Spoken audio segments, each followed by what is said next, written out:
Hello everyone, Assalamu alaikum. Welcome back to my channel Liza Dreams. আজকে তৈরি করে দেখাবো পেঁয়াজ কলির চপ। পেঁয়াজ কলির চপ তৈরি করতে হয় কিভাবে সেই ভিডিও এখন আমি আপনাদের সাথে শেয়ার করছি। আশা করছি ভিডিওটি আপনাদের কাছে ভালো লাগবে। চলুন তাহলে এখন মূল রেসিপিতে চলে যাই।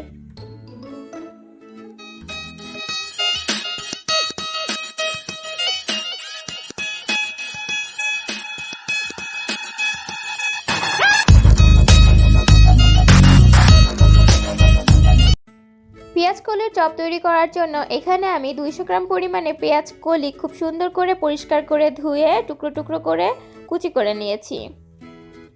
পেঁয়াজ কলিগুলোকে কেটে নেওয়ার আগে অবশ্যই খুব সুন্দর করে পরিষ্কার করে নিতে হবে এবং পেঁয়াজ কলির চপ তৈরি করার জন্য অবশ্যই পেঁয়াজ কলিগুলোকে একটু টুকরো টুকরো করে কুচি কুচি করতে হবে।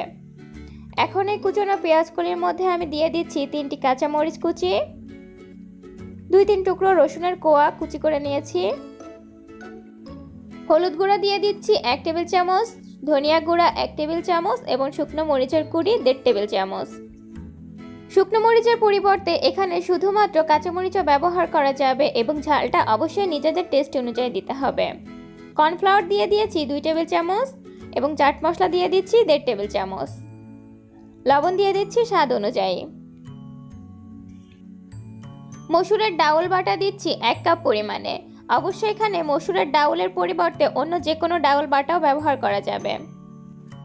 এখন এই সবগুলো উপকরণ খুব সুন্দর করে মিক্স করে নিচ্ছি।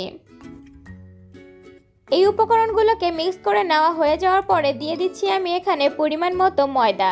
অবশ্যই এখানে ময়দার পরিবর্তে বেসনও ব্যবহার করা যাবে, অথবা কেউ যদি মনে করেন বেসনের পরিবর্তে এখানে শুকনো চাউলের গুঁড়ি ব্যবহার করবেন সেটাও করা যাবে। ধনিয়া পাতা কুচি দিয়ে দিচ্ছি সামান্য পরিমাণে এবং অল্প কিছু কালো জিরা দিয়ে দিচ্ছি।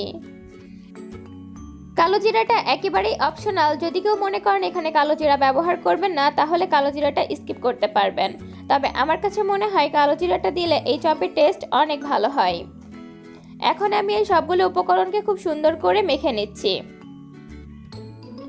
অনেকটা সেম পদ্ধতিতেই কিভাবে বাঁধাকপির পাকোড়া তৈরি করতে হয় সেই ভিডিওটাও কিন্তু আমার চ্যানেলে অলরেডি দেওয়া আছে। আপনারা যদি কেউ মনে করেন সেই ভিডিওটা দেখবেন তাহলে আমার চ্যানেলের ডেসক্রিপশন বক্সটা চেক করে দেখে নিতে পারেন। সবগুলো উপকরণ খুব সুন্দর করে মেখে নেওয়া হয়ে গেলে আমি 2 হাত দিয়ে চেপে চেপে এই চপের শেপটা করে নিচ্ছি। আমি এই চপগুলোকে একটু লম্বা লম্বা শেপ করে নিচ্ছি। পেঁয়াজ কলির চপের এই শেপটা নিজেদের ইচ্ছা অনুযায়ী যে কোনো শেপ তৈরি করা যাবে। কেউ যদি মনে করেন গোল গোল করে শেপ করতে চান তাহলে সেটাও করা যাবে। আমি এখানে একটু লম্বা লম্বা করে চপের শেপ করে নিয়েছি। এখন আমি চুলায় চলে যাচ্ছি চপগুলোকে ভেজে নেওয়ার জন্য। চুলায় একটি প্যানে আমি তেল গরম হতে দিয়েছি। তেল সামান্য গরম হয়ে যাওয়ার পরে একে একে চপগুলো দিয়ে দিচ্ছি ভেজে নেওয়ার জন্য। পেঁয়াজ কলির এই চপের মধ্যে কোন কোন উপকরণ আমি কি পরিমাণে ব্যবহার করেছি তার সবকিছু কিন্তু আমার ভিডিও ডেসক্রিপশন বক্সে দেওয়া আছে।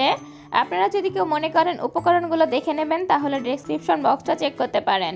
সেই সাথে আমার অন্যান্য ভিডিওর লিংক ডেসক্রিপশন বক্সে দেওয়া আছে, ডেসক্রিপশন বক্সটা চেক করে আমার অন্যান্য ভিডিওগুলো দেখে নেবেন। এখন আমি এই চপগুলোকে ভেজে নিচ্ছি এবং চপগুলোকে ভেজে নেওয়ার সময় চুলার হিটটা অবশ্যই মিডিয়াম লো হিটে রাখতে হবে, তা না হলে চপগুলো কিন্তু উপর থেকে পুড়ে যাবে এবং ভেতরে কাঁচা থেকে যাবে। চপগুলোকে এখন আমি উল্টে দিচ্ছি অপর পাশ ভেজে নেওয়ার জন্য। চপগুলো উল্টে দেওয়ার এই কাজটা একটু সাবধানে করতে হবে, তা না হলে চপগুলো কিন্তু ভেঙে যেতে পারে। আর এই পেঁয়াজ কলির চপটা কিন্তু এমনিতেই অনেকটা নরম হয়ে থাকে। এবং এই চপগুলো ভেজে নেওয়া কমপ্লিট হয়ে যাওয়ার পরেও চপগুলো কিন্তু বেশ অনেকক্ষণ সময় পর্যন্ত ক্রিস্পি থাকবে, কারণ এই চপের মধ্যে আমি কর্নফ্লাওয়ার ব্যবহার করেছি। তাই আপনারা যখন এই চপটা বাসায় তৈরি করবেন অবশ্যই চেষ্টা করবেন চপ তৈরি করার সময় কর্নফ্লাওয়ার ব্যবহার করতে। পেঁয়াজ কলির এই চপটা খেতে কিন্তু অত্যন্ত মজাদার হয়ে থাকে, তাই আপনাদেরকে অনুরোধ করছি বাসায় একবারের জন্য হলেও আমার এই রেসিপিটি ট্রাই করবেন এবং তৈরি করে দেখবেন আসলে পেঁয়াজ কলির চপ। এখন আমার এই চপগুলো ভেজে নেওয়া কমপ্লিট হয়ে গিয়েছে। একে একে সবগুলো চপ আমি তুলে নিচ্ছি। শীতের সিজনে পেঁয়াজ কলিটা কিন্তু কম বেশি প্রত্যেকের বাসাতেই থাকে।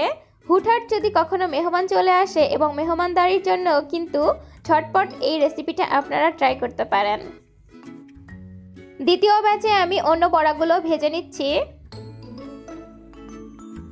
পেঁয়াজকলির এই চপটি তৈরি করার সময় এই চপের মধ্যে আমি কোনো পেঁয়াজ ব্যবহার করিনি। তবে আপনারা কেউ যদি মনে করেন এই চপের মধ্যে পেঁয়াজ ব্যবহার করবেন তাহলে সেটা করতে পারেন, কিন্তু আমার কাছে মনে হয়েছে যে এই চপটা তৈরি করার সময় পেঁয়াজ ব্যবহার করার কোনো প্রয়োজন নেই, কারণ অলরেডি এই চপের মধ্যে পেঁয়াজের যে ফ্লেভার সেটা আছে। এখন আমি এই চপগুলোকে খুব সুন্দর করে ভেজে পরিবেশন করে নিয়েছি। আশা করছি আপনাদের কাছে আজকের আমার এই ভিডিওটি ভালো লেগেছে। আর আমার এই ভিডিওটি যদি ভালো লেগে থাকে এবং আপনারা যদি আমার চ্যানেলের নতুন দর্শক হয়ে থাকেন, তাহলে আপনাদের কাছে অনুরোধ রইল আমার চ্যানেলটিকে সাবস্ক্রাইব করে আমার চ্যানেলটিকে সামনের দিকে এগিয়ে নেওয়ার জন্য পাশেই থাকবেন।